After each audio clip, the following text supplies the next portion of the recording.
This is the Hanging with A podcast.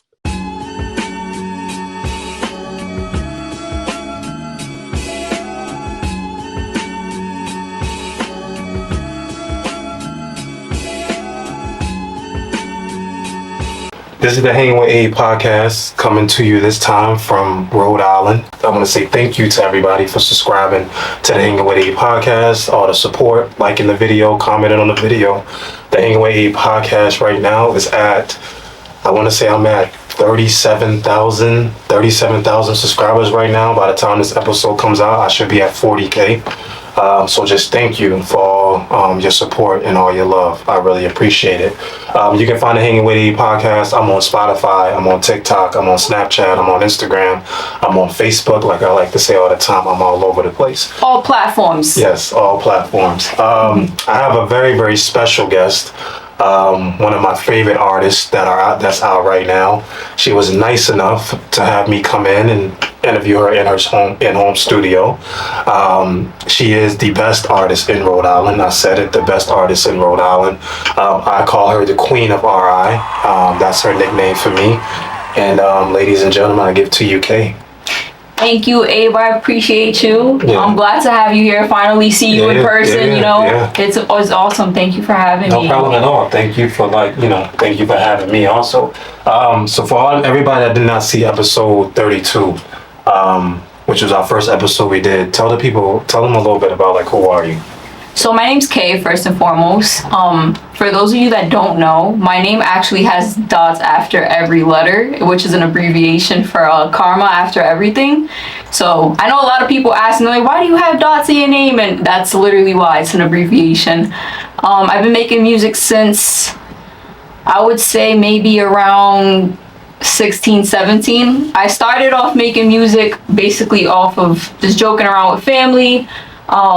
Eventually they're like, oh, this sounds awesome. And I'm like, what? I'm just playing around. Yeah. And then one day I just started writing a song and I loved it. Took it to the studio and from there just been up. That's been pretty much it. Yeah. How was life growing up for you in Rhode Island? Like if you had to think of some of your best memories, what would that be? Best memories. Honestly, if you were from Southside, specifically Gallatin Street, we used to have a summertime block party every summer, and it was just awesome. That's one thing I remember about my childhood, growing up in Southside Providence. We always had that block party on Gallatin Street, and I'll never forget that. We always had our Dominican festival. We have amazing food here in Rhode Island. That's one thing I will always say. I go everywhere. I've been to Florida, I've been to California, I've been to New York, everywhere. And nothing compares to the food in Rhode Island. That's one thing I will say about Rhode Island. We have the best food. But yeah, growing up in Rhode Island, it's so small here. Everybody knows each other. It's crazy. It's nowadays you go to the store and you see someone from middle school. It's crazy. But that's Rhode Island, Yeah. Rhode Island, it's a beautiful place. Yeah. I definitely love the beaches here. I love the water here. So, yeah, Rhode Island's dope. I'm Definitely. a big fan. When did you fall in love with hip-hop? Since I was a baby, honestly. Okay. I grew up on, my father playing Eminem, Tupac, 50 Cent. All the old school hip-hop. My mom would play Mary J. Blige in the house. She was all, the soul music, Yeah. So I grew up on her playing the old school R&B, and then I had him playing the old school hip-hop. So it was just a mixture of both, and then having the Spanish side also. So a combination of everything. It was awesome. Yeah, that's good. I think for me, I fell in love with hip-hop when I was, in 6th grade. Mm-hmm. I was working in 6th grade. Oh, wow. And I made enough money to, I don't know what I was doing. I think I had a paper route or something like that. Mm-hmm. But I made enough money to go buy my first CD, and I had the option either getting, at that time, Master P was out, nice. Jay-Z was out, yep. Biggie was out, and I ended up buying the Jay-Z album. And I just became a big fan of his after that. But that's the first CD I ever bought, and it was in my lifetime. Nice. So yeah, so since '96, who are some of your biggest musical influences? I actually have some posters right behind you, and those are my top two right there. So we have The Weeknd down below you, and we also have Drake above you. So those are my top two. Honestly, nothing beats those two. It's just the way that they flow. It just resonates with me also, like with my own flow, where we have that singing and rapping type of thing. And I don't know, it's just something about like the Canadian artists. Like I love all the Canadian artists. Party Next Door, Tory Lanez, occasionally Justin Bieber here and there, like when I was growing up. But yeah, all the Canadian artists are up there for me, like top. Yeah, The Weeknd is dope. So is Drake. So I mean, how did you feel about the Drake and Kendrick beef? How did that make you feel? Honestly, it was so tricky because it's like lyrically, I'm sorry to say it because I'm a Drake fan. Like I'm a fanatic, honestly. But like Kendrick, he did his thing with that. I'm not gonna lie. Yeah. But it was just crazy because it's like seeing them go head to head like that. I feel like it shouldn't have been that way, but it happened, and it's legendary. It's in history, you know. That's like the whole thing with like Tupac and Biggie. It's like head to head, you know. But can't do nothing but respect it. I love it, honestly. Yeah, I felt like I love Drake too. I'm a big Drake fan. I love Kendrick also. It was hard for me. It is. You know what I mean? I think, I argued with a lot of, like, you think people lost friends off of this Kendrick and Drake situation, but, Kendrick definitely. He took that. We have to respect that. Yeah, he took that. He definitely won that one. Walk me through your songwriting process. So, honestly, as you know, this is my studio, my space. Yeah. So I just come in here sometimes when I'm just like bored or whatever, or maybe I'm just in the mood to make a song. I sit down here, plug in my laptop. I search through beats, try to find something I like, and then from there I just go with the flow depending on how I feel, honestly.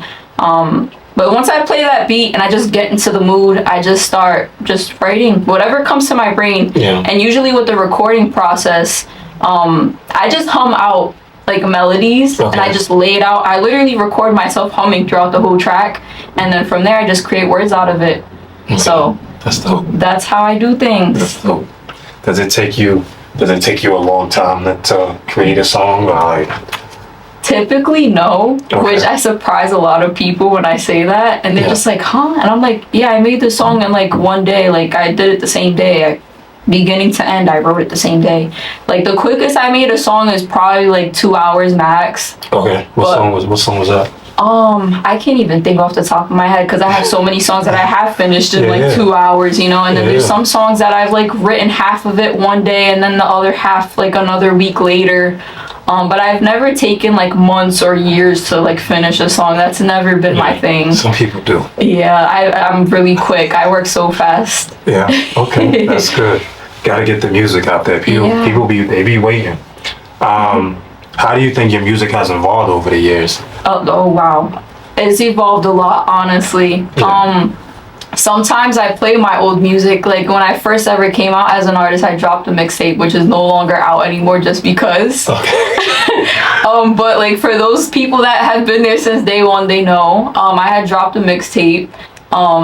And listening to that mixtape now is just like, wow, like to see the changes, the growth, and like even finding my sound is just crazy. Like I've grown so much with that. It's insane. But like having this has helped me so much also versus me being in the studio, because you're on the clock when you're in the studio. So it's like you try to bang the song out so quick, and then it's like you listen to it after and you're like, I don't really like this. So having my own space has really helped me a lot, and just learn my sound and being able to sit here and not have to be on the clock. It just helps so much, honestly. And just, I don't know. I've evolved so much with that, and I've also learned to sometimes stop pleasing myself and please the people.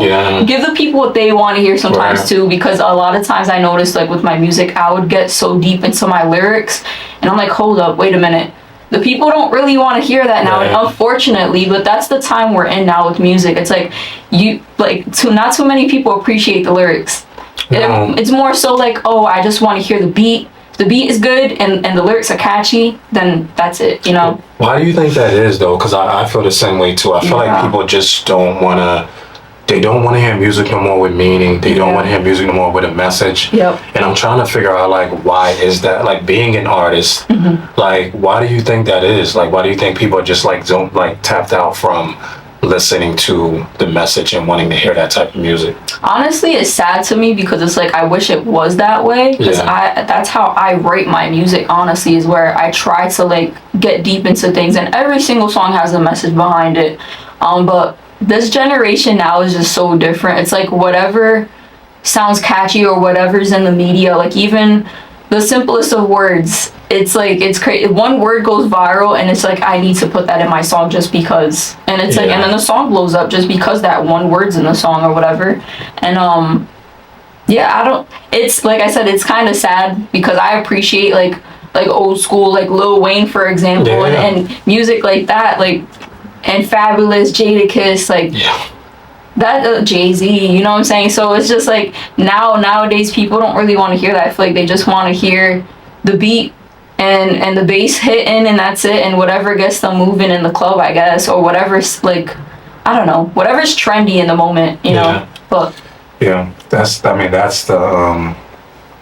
hard part, is that I feel like everybody's just following that trend. Yeah. You know, you've grown so much as an artist. I interviewed you on episode 32, and I felt like you were on your way of, you know, becoming like what you are now. I could see that your superstar potential just was in you. Thank you. You are a superstar to me.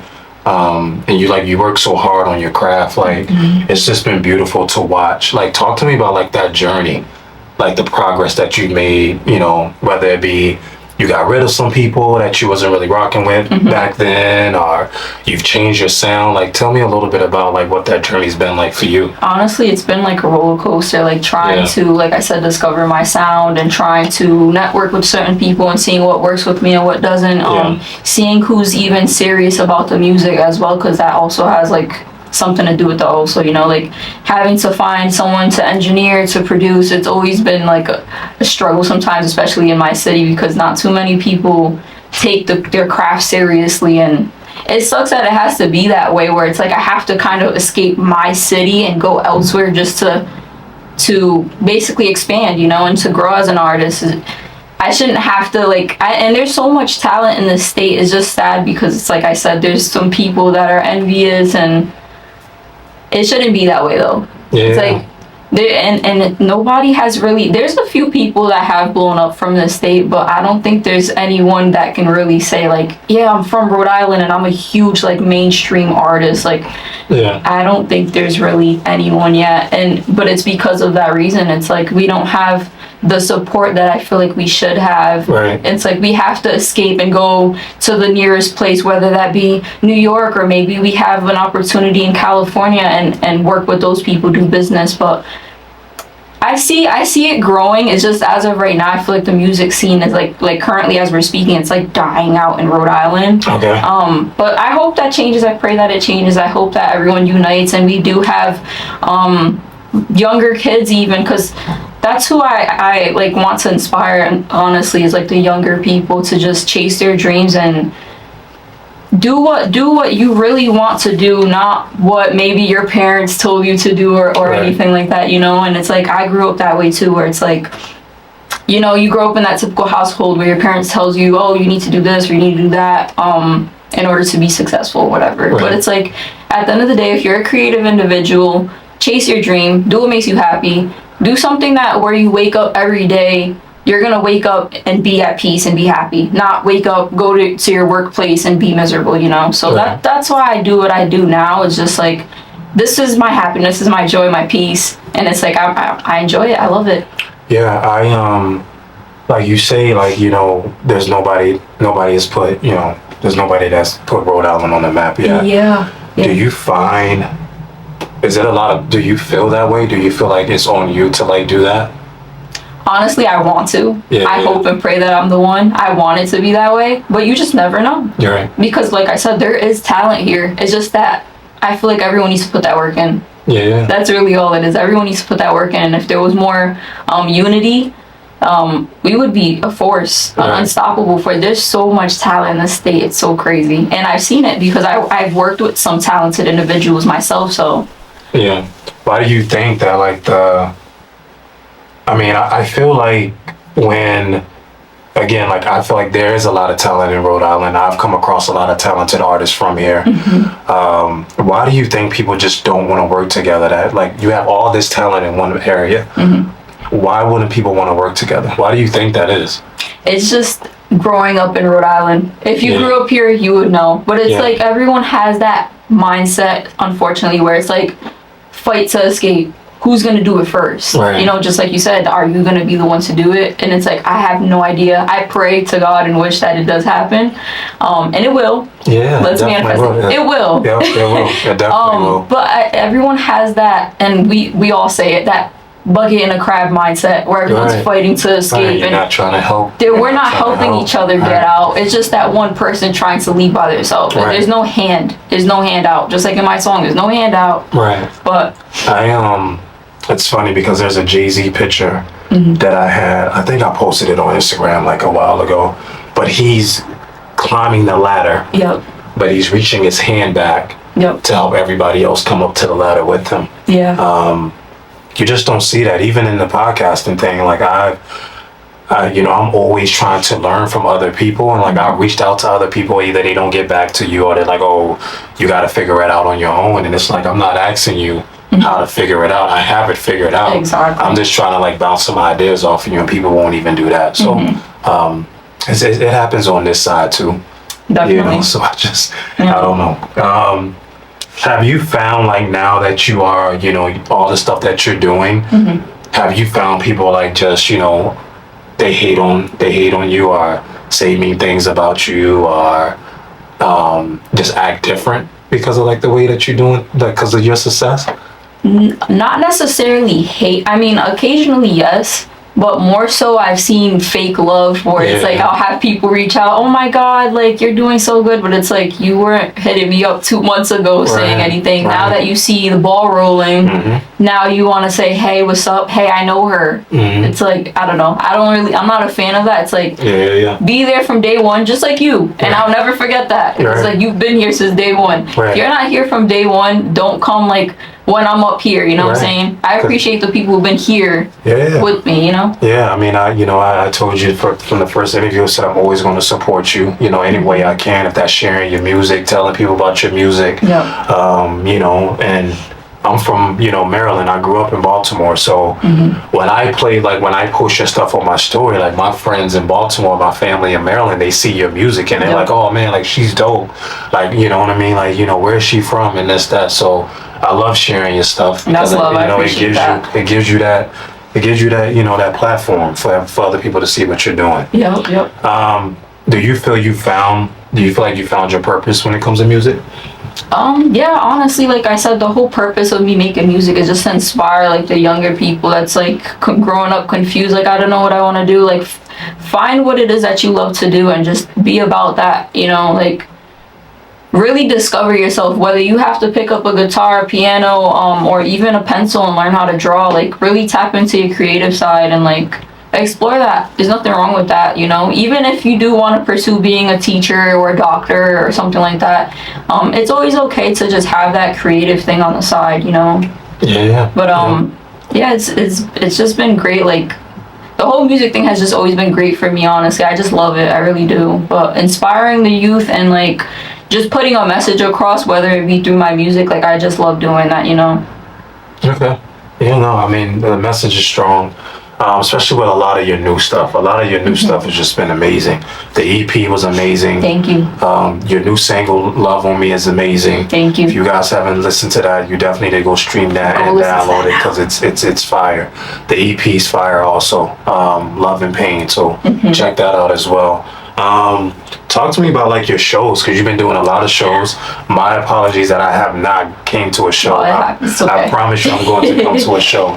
But like, talk to me about like that experience, because that's a whole different experience. It's been amazing. Like just going on the stage and just seeing the whole crowd just rock out with me. I love it. I really do. It's a whole nother experience. And shout out to Chip Doug. He's been the one that's been like right there, especially like in Rhode Island, putting me on to the shows. And he's an amazing host. He does a lot for the city, and I'll forever appreciate that. Forever appreciate that. I'm thankful. I mean, I could probably never perform in front of people. I'm just not that's not my thing. But when you're out there, like, are you nervous? Like, you know, once you get out there, like, do you just kind of like relax? Like, how is that build up before you go out there and honestly interact with everybody? It's just excitement. Okay. Like, it's pure excitement when I get there on the stage. It's just something takes over me and I'm just like rocking out. Yeah. But had it been me in a classroom doing a presentation, I can't do that. Yeah. I really can't. I don't know what it is, but when I'm on the stage, I'm a whole new person. I'm just like, yes. I cave into it and I just love it. Yeah. No, I mean, it's been, from what I've seen, it's been great. Talk to me about Love on Me. It's such a good song. Talk to me about the process of making that song. Mm-hmm. Why did you pick to make that song? The beat is fire, the hook is fire, the video's fire. Everything about that song is it just feels good. Thank you. You know, when I turn it on, I just feel good. And you just sound so confident. Yeah. You know what I mean? Like, you just sound like, it's like, I feel like when an artist finds like something that works, mm-hmm. and they find their lane, they're just so comfortable in it. So like, talk to me about like Love on Me and like the whole process behind making that song. So honestly, it's been like trending right now, the sexy beats like that from New York. So I just tapped into that. Shout out to Cash Cobain, who started that whole wave. So like I said, just going back to like giving the people what they want, you know, and listening to what's trending right now. So I just try to switch things up and just go with the flow and see what people like, and people loved it. Yeah. So it's just like, that's just what I did pretty much with that. And I listened to the beat, I just flowed on it, and that was that. But people like relatable things, so I went with that. And then the beat alone, like I said, it's just that's what's trending. So I hopped on it and did my thing. Yeah, you did. You definitely did. Like, who produced the beat? So it was actually a guy from out here in Providence. His name's Darrow. Shout out to Darrow. Okay. And he's actually working. Yeah, he's working in a studio out in Brockton, actually. Okay. So everything was like, this is my first time being in like a professional studio, by the way, because this studio was like top notch. They have, I believe, 3 different rooms that you can record in. Top quality equipment. So we took our time with that one. It was great. No, that's a good one. Nah, but you guys will probably do more work together, right? Yeah, definitely, 100%. Yeah, that song is fire. So shout out to Daryl and shout out to you for making such a great song. You performed at the PFD festival. How was that? And what did PVD? Gotcha. Sorry. You're all set. Before the people get mad, shout out to Providence. Yeah, PVD. Shout out to Providence. Sorry, my fault. What did that mean to you? You know, to put on for your city? Honestly, it meant everything. Like, just being able to, like, I grew up in Providence, and like hearing about the PVD Fest for so long, it's like, I would have never thought like one day that like the little me is just looking back like, oh my God, like screaming. The little me, if little Kaylin was there and pulled up, by the way, that's my government. Yeah. Little Kaylin would have pulled up to PVD Fest and saw me up on the stage. She would have been like, wow. Like, because again, when I grew up, that wasn't my main thing. I didn't grow up thinking like I was going to do this. It just happened. Yeah. Like, I always loved music, that for sure. But as far as like wanting to perform and do stuff like that, like growing up, that was not my main thing. Yeah. My main thing was, you know, just being a businesswoman, having my own business, which I did do eventually. And yeah, that was the goal. That was my dream. But things just switched, and I love it. I love it. Yeah, no, I mean, it was I saw like the video that you posted of the day and everything like that. Mm-hmm. What other artists performed there? So we have Anthony Sosa that performed there. We have an artist named Devonish. Shout out to her. There was so many artists there, like dope artists. Like I said, we have so much talent in Rhode Island. I'm glad that Chip, his name's Chip Doug, I'm glad that he puts these events together for the city, because it really helps us, like, even with performing wise, like say we do have to open up for a huge artist or just perform on a huge stage. He's just preparing us, you know, for those type of moments, and I'll forever be grateful for that. But it's awesome. I love it. Talk to me about your mom. What does your mom mean to you? My mom's everything. My mom like molded me, honestly, to the person who I am today. Like having respect, the morals, and a lot of people lack that nowadays, and it's sad. It bothers me a lot, like seeing even the younger girls. I just get disappointed, and that's why I want to be kind of like that role model for them, especially like seeing the female artists that we have now that's on the radio and mainstream. It's not, I feel like, me personally, it's not is not a good look for the younger kids. You know, I feel like they need that female for them that they can look up to, that's a positive role model, and hopefully I'm here to do that for them. Yeah. I mean, a lot of the female rap right now is I don't know how to explain it. Like I can't really get down with it. Although I like Lotto. I do like Lotto. I'm not the biggest fan of Ice Spice. But I'm not knocking what she's doing either. I understand it. I get it. You know what I mean? Do your thing. There was somebody else I'm missing. I like Glorilla. I like her. And then, you know, you got your Cardis, you got your Meg Thee Stallions. But if I had to like pick like an artist where I can say a female artist, I can say, okay, I can put her music on and listen to her all the way through. Other than you, I would say Raspity. Raspity's dope because a lot of her stuff is like very personal. I call it therapy music because I feel like she has a strong message, but she's also not showing too much of herself either. You know what I mean? I feel like when I look at your videos and look at your stuff, it's the same way.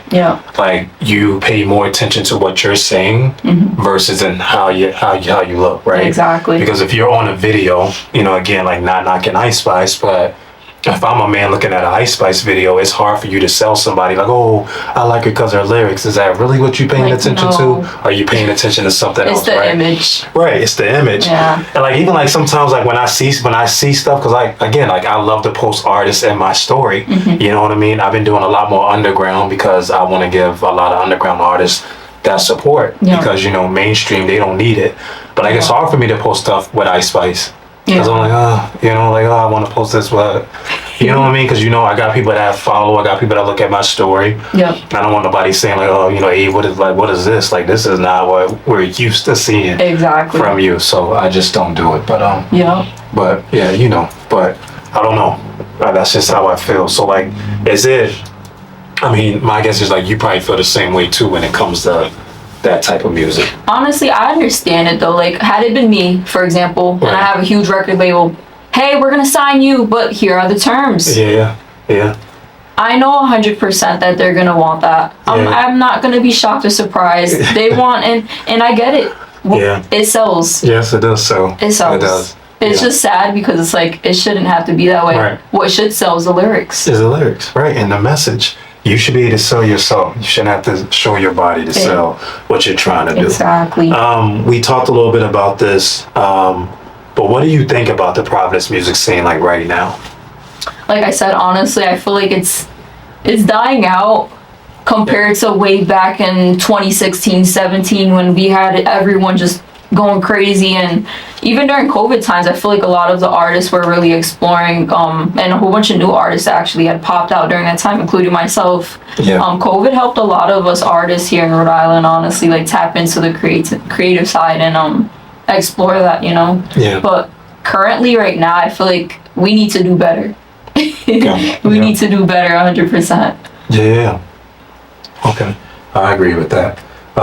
Talk to me about your last EP, Love and Pain. How was that process in making that? Honestly, it's a good EP. Yeah, thank you. It has to do with like relationships, you know, and it's relatable. Where, you know, when you first go with that person, it's like honeymoon stage and everything's great and awesome. So there's that love side, and then things end up switching and, you know, true colors show, and there's that pain. You go through that love and pain. So the whole process of it, like I said, is just experiencing that, also just going through that myself, and just, you know, having something for people to relate to that has been in that situation where either they might want to listen just to the love part, or maybe they just want to listen to the pain, or maybe they want to listen to the whole thing. But that's pretty much how that whole EP came about, is just going through it and actually just putting that out there. Just the whole factor of going through the relationships and love and pain, and people showing their true colors, like I said. Do you want to, is like marriage something that you want for yourself? Yeah, honestly, I really do. Like, I'm more of like an old school, like soul, honestly. Like, I love old school. What is your favorite song lyric of all time? My favorite song lyric would have to be my own. It's actually a part of an unreleased song. So I say, this ain't just a song to me. These lyrics be my medicine. Okay. So pretty much I'm referring to like the actual lyrics being my medicine, like helping me. Yeah. And the song's very deep. So once you guys hear this and the song's out, you're gonna be like, oh, that's what she was talking about, this song. But that song's a really emotional song. Okay. So this ain't just a song to me. These lyrics be my medicine. Okay. I like that lyric. I like that one. Thank you. What do you hope your music does for people? I just want to inspire and motivate people and just get them to like really dig into their emotions, whether that be them be like happy, just dancing to the song, vibing to it, or if they're sad, I just want to be able to uplift them or have them connect to it and make them really feel my lyrics. Okay. What is a quote you live by? It would have to just be, again, like just to go like 10 times harder than before and just really push, just don't ever give up. Okay. Nipsey Hussle's quote that I love is when he talks about time and, the way that you can give, the way kids spell love is TIME. Mm-hmm. How much a person means to you by how much time you give to them. Mm-hmm. And the highest human act is to inspire, which is what I feel like I've been sent here to do. So I'm just constantly always trying to inspire. Definitely. So, yeah. What would a version of yourself now tell a younger version of yourself? She would be screaming, honestly, like, hey, oh my God, this is what you're doing? This is awesome. Like I mentioned earlier too, is just like being able to, like, if I could back then, just go back in time and just be able to be the younger Caitlin and pull up there to the concert. She would be screaming. And this was never like really the path. So it's like just to see that, she would be proud and she would be so surprised. Yeah. How do you feel about the state of hip hop? I feel like it's not the same. Versus back then, because I grew up, like I had mentioned also, it's just like I grew up on old school hip hop and bars, lyrics, like that was what was important. Now I feel like more so it's about what's trendy, what's popping, and what gets you dancing, which is nothing wrong with that, but I just feel like it's not the same for me personally, because I'm big on lyrics. Yeah. Yep, I am too. It's gotta have a meaning, something behind it. If it doesn't, I can't listen to it. Mm-hmm. Top 5 rappers of all time is Drake, The Weeknd, Tory Lanez, Party Next Door, and Lauryn Hill. Right. The Tory Lanez thing, him going to jail, that probably bothers you a lot too, as a fan. It does, because it's disappointing, and then, like I said, emerging as an artist during that whole COVID time is just, he was blowing up, going crazy during that time, and then just to see everything just crumble for him is kind of disappointing. But life is life, we don't have control of things. But we don't. 10 people you can invite to a dinner. Who are you inviting? It would have to be the same last people. So Drake, The Weeknd, Party Next Door, Tory Lanez, Lauryn Hill. Let's do Lil Wayne, Fabulous, Chris Brown. 2 more. A Boogie. And Nicki Minaj. Nicki Minaj. It's a good one. Chris Brown is new. Lil Wayne is new. Like I said, I had somebody say Donald Trump at a dinner. Shout out to Red Almadonna for that one. But I mean, he had a good reason why. Mm-hmm. What's up next for you? Another EP, an album, or songs? What are we doing? So as far as album, putting that on a pause. Just want to really take my time and perfect my craft with that. Want to have something for people to listen to through like beginning to end and really like enjoy the music. So as far as right now, we're just gonna throw out some singles for the people. Performances, more events, pop-ups here and there, hopefully more interviews. But yeah, that's pretty much it. I think that this is just an idea. Mm-hmm. Because you're so good at vlogging. You also vlog. Anybody that's been on your YouTube channel, she has a great vlog that she did when you went to LA. Yes. It was dope. You're also very good at interviews also. You did that. Was that the Dominican Festival? Yeah, I did the interviews at the Dominican Festival. That was dope. You should, like when you make another EP, mm-hmm. you should like vlog that. Yeah. Like the whole process behind it, behind the scenes. Yeah. And like, I don't know, like almost like interview yourself almost. It's like what Kanye did. Right. He had like a whole documentary on his whole process of everything. You should do that. You should do like a mini doc and then come out with the EP. That would I be think it's fire. great marketing. Yeah. I think it's great. Either or, we're gonna play a game. Yes. All right. Biggie or Tupac? We're gonna have to go Biggie. Okay. Jay-Z or Nas? Jay-Z. A Boogie or Future? A Boogie. Okay. Drake or Kendrick? Drake, for sure. Ice Spice or Lotto? I have to go Lotto on this one. Shout out to Ice Spice though. Rhode Island or Boston? Rhode Island represent. Okay. That's home. What's some advice you would give me? Just to keep pushing, keep going forward, ignore the hate. The hate makes you great. Yeah. And just always stand 10 toes like on what you want to do and stand behind that, be about that. Don't ever let nobody like tell you like, oh, you're whack or this. You're not gonna be nothing. This is all talk. Yeah. At the end of the day, and just remember, like, this is just the beginning. It's the beginning of something great. Thank you. And my advice to you is the same thing. You're my favorite artist out here. I love your music. I love your movement. You're a very genuine person. Thank you. Thank you very much for supporting me and just being here for me throughout my whole process and building what I'm building. Likewise. Thank you for opening up your space for me, and I just wish you nothing but success. Nothing but success. You're a star. I know you're going to be great. And I'm always here for you for whatever you need. So thank you appreciate that. for being a part of episode 63 with the Queen of RI. Let's go. Thank you for having me. No problem. Thank you.